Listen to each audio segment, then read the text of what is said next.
நம்முடைய தமிழக முதலமைச்சர் மாண்புமிகு ஸ்டாலின் ஐயா அவர்கள் சொல்லியிருக்காரு. நான் அந்த 5 வருஷத்துல செஞ்சிருக்க சாதனைய 1000 வருஷங்கள் நின்று பேசும் அப்படின்னு சொல்லியிருக்காரு. உண்மையிலே கண்டிப்பாக நீங்க அந்த 5 வருஷம் செஞ்ச சாதனைகளை 1000 வருஷம் கடந்துதான் ஒரு நபர் செய்ய முடியும். ஏன் தெரியுமா? நீங்கள் செஞ்சிருக்கிற ஊழல்கள், உங்க கட்சிக்காரங்க செஞ்சிருக்கிற ஊழல்கள் இருக்கு இல்லையா, அது எல்லாமே இன்னும் ஒரு 1000 வருஷத்துக்கு யாருமே செய்ய முடியாது. 1000 வருஷம் கழிச்சு யாராவது ஒருத்தர் மறுபிறப்பு எடுத்து இவ்வளவு இவ்வளவு ஊழல்களை செய்ய முடியும். அதே மாதிரி சட்டம் ஒழுங்கு இந்த 5 வருஷத்துல செஞ்சிருக்க சட்ட ஒழுங்கு சீர்கேடு இருக்கு இல்லையா, இன்னும் 1000 வருஷம் கழிச்சு இன்னும் ஒருத்தர் எவ்வளவு மறுபிறப்பு எடுத்து இது மாதிரி ஒரு ஆட்சி நடத்த முடியும். அதே மாதிரி பார்த்தோம்னா மக்களுக்கு நீங்க கொண்டு வந்திருக்க திட்டங்கள்ல ஸ்டிக்கர் ஒட்டிருக்கீங்க இல்லையா, அந்த ஸ்டிக்கர்கள் பூராமே மத்திய அரசினுடைய திட்டங்கள். அதுக்கு ஸ்டிக்கர் ஒட்டினதுமே பார்த்தோம்னா இன்னும் ஒரு 1000 வருஷம் கழிச்சு யாராவது ஒருத்தவங்க வந்ததே இவ்வளவு விஷயங்களை செய்ய முடியும். ஆட்சிக்கு 5 வருஷத்துல 10 லட்சம் கோடியை கடனா வாங்கியிருக்கிறீங்க. இந்த கடனை யார் அடைக்க போறா? இவ்வளவு கடன் வாங்குனதுலயுமே பார்த்தோம்னா 1000 வருஷம் ஆகும். இன்னொருத்தர் இப்படி ஒரு 5 வருஷத்துல இவ்வளவு கடன் வாங்கி மக்கள் தலையில இவ்வளவு சுமையை சுமக்கிறதுக்குமே 1000 வருஷம் கழிச்சுமே மக்கள் பேசுவாங்க. இன்னும் 1000 வருஷம் கழிச்சு யாராவது ஒருத்தர் இவ்வளவு கடனை வைக்க முடியும். அதே மாதிரி தமிழ்நாட்டுல இளம் விதவைகள் அதிகமாக ஆயிருக்கிறாங்க உங்களுடைய ஆட்சியில தான். இதுவுமே ஒரு மிகப்பெரிய சாதனையாக சொல்லலாம். மக்களுடைய வெறுப்புகளை நீங்க சம்பாரிச்சு வச்சிருக்கீங்க பாத்தீங்களா? இந்த 1000 வருஷத்துல இதுக்கு முன்னாடி யாருமே சம்பாதிக்கல. உங்க அப்பா கூட இவ்வளவு வெறுப்புகளை சம்பாதிக்கல. நீங்க அந்த அளவுக்கு வெறுப்புகளை சம்பாரிச்சு வச்சிருக்கீங்க. அதே மாதிரி பார்த்தோம்னா ஆம்பளைய குடிச்சிட்டு வீட்டுல படுத்து கிடக்காங்க. பொம்பளைய தான் இன்னைக்கு கஷ்டப்பட்டு கூலி வேலைக்கு போய் குடும்பங்களை நடத்திக்கிட்டு இருக்காங்க. அந்த அளவுக்கு நீங்க இந்த 5 வருஷத்துல மிகப்பெரிய சாதனைகளை செஞ்சிருக்கிறீங்க. இல்ல முக்கியமா சொல்லப்படுது சென்ட்ரல் கவர்மெண்ட் கொண்டு வர்ற திட்டங்களுக்கு அப்புறம் நீங்க ஸ்டிக்கர் ஒட்டிருக்கீங்க பாருங்க. அதுதான் மிகப்பெரிய சாதனை. ஏன்னா எந்த மாநிலத்திலுமே இப்படி செய்யவே இல்லை. மாநில அரசு திட்டங்கள் வேறு, மத்திய அரசினுடைய திட்டங்கள் வேறு அப்படி சொல்லிட்டு தனித்தனியா பிரிச்சு கொண்டு வந்துட்டாங்க. ஆனா நீங்க மத்திய அரசு கொண்டு வந்த அனைத்து திட்டங்கள் மீதுமே ஸ்டிக்கரை ஒட்டி இதெல்லாம் நான் தான் கொண்டு வந்துட்டேன்னு சொல்லிட்டு மக்கள்கிட்ட ஒரு பொய் பிரச்சாரம் பண்றீங்க பாருங்க. இது 1000 வருஷங்கள் நின்று பேசும். முக்கியமா பார்த்தோம்னா நீங்க இப்ப பசங்களுக்கு கொடுத்திருக்க லேப்டாப் ஆகட்டும், பொங்கலுக்கு கொடுத்த 3000 ரூபாய் ஆகட்டும், இப்ப கொடுத்திருக்க 5000 ரூபாய், இது எல்லாமே உங்களுக்கு நீங்க இது ஓட்டுக்காக கொடுத்துருக்கீங்கன்னு சொல்லிட்டு மக்களுக்கு நல்லாவே தெரியுது. ஏன்னா இந்த லேப்டாப் நீங்க படிக்கிற பிள்ளைகளுக்கு கொடுத்திருந்தா கூட அந்த பிள்ளைங்க அதுக்கு பாட்டுக்கு பேசாம வச்சிருக்குங்க. ஆனா நீங்க படிச்சு முடிச்சுட்டு வெளியே வந்த பசங்களுக்கு கொடுத்துறதுனால அவங்க லேப்டாப்பை வச்சு கும்மி அடிச்சுட்டு போயிட்டாங்க. இது எங்களுக்கு நீ எதுக்கு தேவையில்லைன்னு சொல்லிட்டு லேப்டாப்பை கொண்டு போய் கடையில கொடுத்துட்டு போன் வாங்குற அளவுக்கு பசங்க இன்னைக்கு இருக்கிறாங்க. இதே இது நீங்க படிக்கிற குழந்தைகளுக்கு கொடுத்திருந்தா கண்டிப்பா அவங்களுக்கு யூஸ் ஆயிருக்கும். அதை நீங்க செய்யல.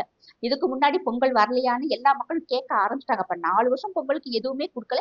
இந்த வருஷம் மட்டும் நீங்க பொங்கலுக்கு பணம் கொடுத்திருக்கீங்க. அது ஒண்ணு. அதே மாதிரி பார்த்தோம்னா இந்த 5000 ரூபாய் ஒரே டைம்ல நீங்க கொடுத்திருக்கீங்க. இந்த மாசம் ஓகே, அடுத்த மாசம் யோசிப்போம் இல்லையா, ஏன் இந்த வருஷம் பணம் கொடுக்கல, ஏன் இந்த மாசம் பணம் கொடுக்கல, 3-4 மாசம் அடுத்து கண்டினியூவா பணம் வராதுங்கும் போதுமே மக்களுக்கு இங்க மறதி அதிகம். பெண்களுக்கு அதிகமாக மறதி. என்ன செஞ்சாலுமே என்ன செஞ்சேன்னு கேட்கிற கூட்டம் தான் பெண்கள் நாங்க. ஆனா நீங்க இப்ப 5000 ரூபாய் மொத்தமா கொடுத்திருக்கீங்க. அடுத்து வர்ற மாசம் பணம் வராத போது கண்டிப்பாக இது எந்த அளவுலயுமே பயன் தராதுங்கிறதுதான் இன்னைக்கு இருக்க எல்லா மக்களுடைய கேள்வி. அதே மாதிரி பார்த்தோம்னா கிட்டத்தட்ட நீங்க 2.5 வருஷம் கழிச்சு 28 மாசம் கழிச்சுதான் பெண்களுக்கு 1000 ரூபாய் போட்டீங்க. அப்ப அந்த 28,000 அவங்களுக்கு பேலன்ஸ். அந்த 4 வருஷமா பொங்கல் தொகுப்பு கொடுக்கல, அதுவு மே மாசம் கோடை கால தொகுப்பு கொடுக்கல, அதெல்லாம் சேர்த்து அவங்களுக்கு ஒரு 48,000 ரூபாய் பேலன்ஸ். அது போக இப்ப டிசம்பர்ல இருந்து தான் நிறைய பெண்களுக்கு வருது. அவங்க கணக்குக்கு பார்த்தோம்னா கிட்டத்தட்ட அவங்களுக்கு ஒரு 78,000 ரூபாய் அவங்களுக்கு பேலன்ஸ். இந்த பணத்தெல்லாம் இந்த பெண்களுக்கு நீங்க எப்ப கொடுக்க போறீங்கன்னு சொல்லிட்டு பெண்கள் கேட்க ஆரம்பிச்சிட்டாங்க. ஏன்னா இது உங்க கட்சி நிதி இல்லை, உங்களுடைய சொந்த பணம் இல்ல, உங்க அப்பா வீட்டு காசு இல்ல, உங்க காசு இல்ல. இது பூராமே மக்கள் வரியா கட்டுறாங்க. அந்த வரி பணத்தை எடுத்து நீங்க திரும்ப கொடுக்குறீங்க. எங்க வீட்டு ஆம்பளைங்க குடிச்சு போட்டு சாராய காசு உங்க கடையில கொண்டு கொடுக்குறாங்க. அந்த சாராய காசு எங்களுக்கு நீங்க திரும்ப கொடுத்துறீங்க. எங்க சகோதரர்கள் சகோதரிகள் போய் கோயில்ல போய் உண்டியல்ல பணம் போடுறாங்க. அந்த உண்டியல் காசை எடுத்துதான் திருப்பி நீங்க இப்ப கொடுக்குறீங்க. இது ஒண்ணு. இன்னொன்னு பார்த்தோம்னா நீங்க எஸ்சி மக்களுக்கு வந்த பணத்தை அந்த மக்களுக்காக செய்யாம இந்த மக்களுக்கு இப்ப 5000 ரூபாய் கொடுத்தீங்க இல்லையா, அவங்க பணத்தை எடுத்து கொடுத்ததாகன்னு சொல்லி ஒரு குற்றச்சாட்டும் சொல்றாங்க. இப்பவே கரண்ட் பில்லு ஏத்தியாச்சு. இன்னும் என்னென்ன பொருட்களுடைய விலை ஏற போகுதோ தெரியல.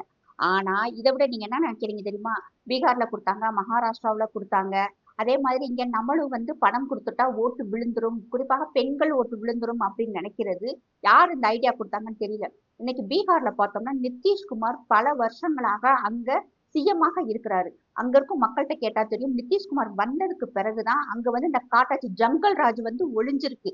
நல்ல ரோடு போட்டிருக்காங்க, நல்ல தண்ணி கிடைச்சிருக்கு, நல்ல போக்குவரத்து கிடைச்சிருக்கு. அவங்களுக்கு வந்து ஒரு தொழில்துறையில ஒரு முன்னேற்றம் ஏற்பட்டிருக்கு.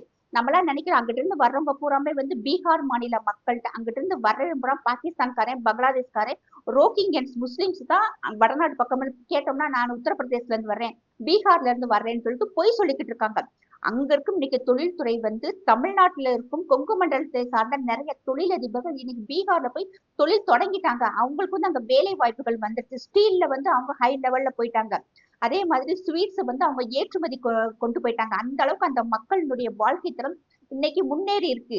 அந்த டெவலப்மெண்ட்டை வந்து அந்த மக்கள் கண்கூட பாக்குறாங்க. அடுத்து வந்தாலுமே வந்து இந்த ஆட்சி நல்லா இருக்கும், என்டிஏ கூட்டணி ஆட்சி நல்லா இருக்கும்னு நினைச்சிட்டு அந்த மக்கள் வந்து ஓட்டு போட்டிருக்காங்க. அவங்க கொடுத்த 10,000 ரூபாய் வந்து எல்லாரும் வந்து ஓட்டுக்கு அப்படின்னு நினைச்சுக்கிட்டு இருக்காங்க. ஆனா அவங்க கொடுக்கும் போதே வந்து பெண்களுக்கு வந்து இது தொழில் செய்யறதுக்கான ஒரு ஃபண்டுன்னு சொல்லிதான் கொடுத்தாங்க.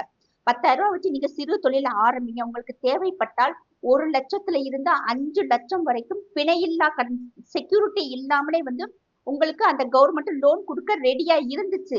இன்னைக்கு நம்ம தொழில் தொடங்க முடியலையே, அந்த 10,000 ரூபாய் நீங்க கொடுக்க வேண்டாம். ஆனா அந்த 10,000 ரூபாய் வச்சு நீங்க தொழில் தொடங்கியிருந்தீங்கன்னா இன்னைக்கு 5,00,000 ரூபாய் வந்து அந்த கவர்மெண்ட் லோன் கொடுக்குது. அதை வச்சு பெண்கள் தொழில முன்னேறி அந்த லோனை கட்டிக்கலாம். இது வந்து இப்ப நிறைய பெண்கள் வந்து அங்க பேங்க்ல போய் லோன் வாங்கிட்டு சிறு குறு தொழில் வந்து ஆரம்பிச்சிட்டாங்க. நிறைய வந்து அங்க நல்லா சக்சஸ்ஃபுல்லா போய்கிட்டு இருக்கு. இதற்கு முன்னாடி இருந்ததை கொஞ்சம் எக்ஸ்பாண்ட் பண்ணிருக்காங்க. இதுதான் வந்து உண்மையான நிலவரம். அதே மாதிரி நீங்க இங்க இருக்கவங்களுக்கு எத்தனை பேருக்கு வந்து நீங்க தொழில்துறையில வந்து முன்னேற்றி விட்டுருக்கீங்க? ஏதாவது ஒரு காரணம், ஒரு ஆளை நீங்க சொல்லுங்க பாப்போம். ஆனா இங்க விட்டுட்டு நீங்க போயிடுவீங்க, எப்ப பார்த்தாலும் மத்திய அரசு போயிடுவீங்க. இன்னொன்னு பார்த்தோம்னா மகாராஷ்டிராவில வந்து அவங்க 8,000 ரூபாய் என்னமோ அக்கௌண்ட்ல போட்டாங்க. அதுவுமே வந்து அங்க ஆளும் அரசாங்கத்தினுடைய டெவலப்மெண்ட்டை பார்த்தவங்க. இன்னொன்னு பார்த்தோம்னா ஹிந்துத்துவாவினுடைய அங்க ஆதிக்கம் அதிகமாக இருக்கும். ஒரு ஹிந்துவ அங்க வந்து ஒரு ஆள் வாயை தொடர்ந்து எதுவுமே பேசிடவே முடியாது. அடிச்சு அப்படியே தொத்திக்கிட்டு வந்துருவாங்க, அந்த அளவுக்கு இருக்கும். குறிப்பா பார்த்தோம்னா மகாராஷ்டிராவில இருக்கும் மீன்வளத்துறை அமைச்சர் நிதிஷ் ராணே அவர்கள் வந்து ரொம்ப பவர்ஃபுல்லா இருப்பாரு. ஹிந்துத்துவா மேல ஒரு பிடித்தமானவர். அவருக்கும் ஓவைசிக்கும் சுத்தமாகவே ஆகாது. அவர் சொல்லுவாரு, எங்களுடைய ஹிந்து சகோதரர்களை நீ ஏதாவது சொன்னேன்னா உன்னை நான் விட மாட்டேன், இந்துக்களினுடைய வழிபாட்டு முறையை நீ இழிவா பேசினேன்னா உன்னை நான் விட மாட்டேன்னு சொல்லிட்டு ஓவைசிக்கும் அவருக்கும் ஒரு சின்ன பிரச்சனை வந்தது. அப்ப நிதிஷ் ராணே அவர்கள் மக்கள்கிட்ட சொல்றாரு, ஓவைசியோட நாக்க அறுத்துட்டு வரவனுக்கு 5,00,000 ரூபாய் நான் பரிசு கொடுப்பேன்னு சொன்னாரு நிதிஷ் ராணே. ஓவைசியினுடைய நாக்குக்கு விளை வச்சாரு. அந்த அளவுக்கு வந்து அவரு மக்கள் மேல ஒரு பிடித்தமா இருந்துச்சு. இத வந்து நிதிஷ் ராணே எத்தனையோ பத்திரிகைக்காரங்க கேக்குறாங்க, நீங்க வந்து ஓவைசியோட நாக்க வந்து அறுத்துட்டு வந்தா 5,00,000 ரூபாய் வந்து நீங்க மக்களுக்கு கிஃப்டா தரேன்னு சொன்னீங்களே அப்படின்னு சொன்னதுக்கு அவர் சாதாரணமா சொல்றாரு, ஆமா சொன்னேன், 5,00,000 ரூபாய் வந்து அவன் நாக்குக்கு அதிகம் தான் அப்படின்னு சொன்னவரு இன்னைக்கு வரைக்கும் அதாவது அந்த மக்கள்கிட்ட வந்து ஒரு நல்ல தலைவர்னு பேர் எடுத்தவர். அதே மாதிரி ஹலாலாக வெட்டக்கூடிய மாமிசங்களை வந்து இந்துக்கள் வாங்க வேண்டாம் அப்படின்னு சொல்லிட்டு ஜட்கா முறையில வந்து இந்துக்கள் கறியை வாங்கலாம்னு சொல்லிட்டு ஜட்கா முறையில வெட்டப்படும் கறி கடைகளுக்கு உண்டான மார்க்கெட்டை ஓபன் பண்ணி கொடுத்திருக்காரு. அதனால அங்க வந்து மக்களுக்கு வந்து எது சரி, அந்த மக்களுடைய மனநிலைமையை புரிஞ்சுக்கிட்டு அந்த கவர்மெண்ட் நடக்குது. அவங்க கொடுக்குற பணத்தினால மட்டும்தான் வந்து அந்த மக்கள் ஓட்டு போடுறாங்கன்னு இல்ல. மக்களுக்கு வந்து எனக்கான தலைவர் எப்படி இருக்கணும், எங்களுக்கு ஏதாவது ஒரு பிரச்சனைனா எங்களுக்கு வந்து நிக்கக்கூடிய ஒரு கவர்மெண்ட் வேணும்னு அந்த மக்கள் நினைக்கிறாங்க. அதனால பீகார்லயும் மகாராஷ்டிராவிலையும் ஹரியானாவிலையும் டெல்லியிலும் வந்து ஒரு மாற்றம் ஏற்பட்டிருக்கு இல்லையா? அரவிந்த் கெஜ்ரிவால் ஆட்சியில தான் இருந்தாரு. அவர் கூட தான் அடுத்து வந்தா நான் உங்களுக்கு 10,000 தரேன், 20,000 ரூபாய் தரேன்னு சொன்னாரு. ஒரு பிரயோஜனம் இல்லையே. மக்கள் வந்து டெபாசிட் போக வச்சாங்க. இன்னைக்கு அரவிந்த் கெஜ்ரிவால் இருக்கிற இடமே தெரியாம ஆக்கி விட்டுட்டாங்க மக்கள். மக்களுக்கு நல்லா தெரியும் நமக்கு என்ன தேவை, நம்மளுக்கு யார் வந்து ஆட்சி செய்யணும் அப்படின்னு நினைச்சிட்டு தான் மக்கள் வந்து நினைச்சு பார்த்து ஓட்டு போட்டுக்கிட்டு இருக்காங்க. கள நிலவரம் வேறு. மேல இருந்து நீங்க ஏசி ரூம்குள்ள இருந்துகிட்டு பேசுறவங்களுடைய வார்த்தைகள் எல்லாம் வந்து இங்க மக்கள் யாருமே ஏத்துக்க மாட்டாங்க. இன்னைக்கு எனக்கு வந்து எது சரின்னு படுது, எனக்கு விலைவாசி குறையணும், என் வீட்டு ஆம்பளை ஒழுங்கா இருக்கணும், அவன் சம்பாரிச்சு கொடுக்கணும் தான் இன்னைக்கு ஒவ்வொரு பெண்ணுமே நினைக்கிறாங்க. தெலுங்கானாவுல சந்திரசேகர் ராவ் அவர்கள் தனி மாநிலம் வேணும்ட்டு உண்ணாவிரதம் இருந்து போராடி தனி மாநிலம் வாங்கி கொடுத்தவர் இன்னைக்கு ஆட்சியில இல்லையேன்னு அவருடைய ஆட்சி அந்த அளவுக்கு மோசமாக இருந்துச்சு. மக்கள் தூக்கி தூக்கி எரிஞ்சுட்டு போயிட்டாங்க. இப்ப ஜெகன்மோகன் ரெட்டி ஆந்திராவில இருந்து பார்த்தோம்னா இங்க இருந்து பார்க்கும்போது பரவாயில்ல, ஜெகன்மோகன் ரெட்டி மக்களுக்கு இவ்வளவு நல்லது செய்யறது, வாரம் வாரம் போய் மோடியை போய் பார்த்துட்டு வந்துருவாரு. எல்லாரும் நினைப்பாங்க என்னடா வார வாரம் போய் ஒரு மோடியை பார்த்துட்டு வந்துடுறா. அந்த அளவுக்கு வந்து அவர் சென்ட்ரல் கவர்மெண்ட் வந்து வேணுங்கிற ஃபண்டை வாங்கி மக்களுக்கு இலவசங்களை அள்ளி தெளிச்ச மனுஷன் அவரெல்லாம். எல்லா மீடியாவும் சொல்லிச்சு அடுத்து வந்து ஜெகன்மோகன் ரெட்டி வருவாரு, இப்படி வந்துருவாரு அப்படி வந்துருவாருன்ட்டு. அவ்வளவு இலவசங்களை மக்களுக்கு அள்ளி இறைச்சதுல இந்தியாவில நம்பர் 1 ஸ்டேட் தான் அது. ஜெகன்மோகன் ரெட்டியினுடைய அரசியல் வாழ்க்கை இன்னைக்கு வந்து கேள்விக்குறியாயிடுச்சு. அடுத்து இவர் வருவாராங்கிற ஒரு நினைப்பு கூட எந்த மக்களுக்குமே இல்லாத அளவுக்கு ஆயிடுச்சு. அதே மாதிரிதான் ஏன்னா இங்கிட்ட இருந்து பார்க்கும்போது பரவாயில்ல, இவர் மக்களுக்கு வந்து இவ்வளவு இலவசங்களை கொடுக்குறாரு, இவ்வளவு நல்லது செய்யறாரு, அடுத்துமே வந்து ஜெகன்மோகன் ரெட்டி தான் வருவாருன்னு நினைச்சாங்க. ஆனா அவர் பண்ண மிஸ்டேக் என்ன தெரியுமா? திருப்பதியில வந்து பிரசாதங்களை வந்து கலப்படமாக கொடுத்தது.